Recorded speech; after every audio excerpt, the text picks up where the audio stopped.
தியாக தீபம் திலீபன் அண்ணாவின் மரணம், இந்தியா செய்த துரோகம். 1987ஆம் ஆண்டு, தியாக தீபம் திலீபன் அண்ணன், தமிழர்களின் உரிமைகளுக்காகவும், தமிழ் மண்ணில் இந்திய அமைதிப்படை நிகழ்த்திய அத்துமீறல்களுக்கு எதிராகவும் 5 முக்கிய கோரிக்கைகளை முன்வைத்து, நீராகாரம் கூட அருந்தாமல் உண்ணாவிரதம் இருந்து உயிர் நீத்தார். அவரது வீர மரணம், உலகெங்கிலும் உள்ள தமிழர்களின் இதயங்களில் அழியாத தியாகத்தின் அடையாளமாக நிலைத்து நிற்கிறது.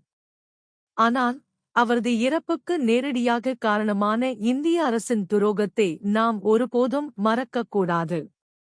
அமைதிப்படையை அனுப்பி தமிழர்களின் போராட்டத்தை நசுக்க நினைத்த இந்திய அரசு, திலீபனின் நீதியான கோரிக்கைகளை ஏற்க மறுத்து, அவரது உயிரை பலி எடுத்தது. இன்று வரை, இந்திய அரசு தனது நிலைப்பாட்டை மாற்றிக்கொள்ளவில்லை. தியாக தீபம் திலீபனின் தியாகம், தமிழினத்தின் உரிமைப் போராட்டத்தின் மீது இந்திய அரசு இழைத்த மாபெரும் துரோகத்தின் சாட்சியாக என்றும் நிலைத்திருக்கும்.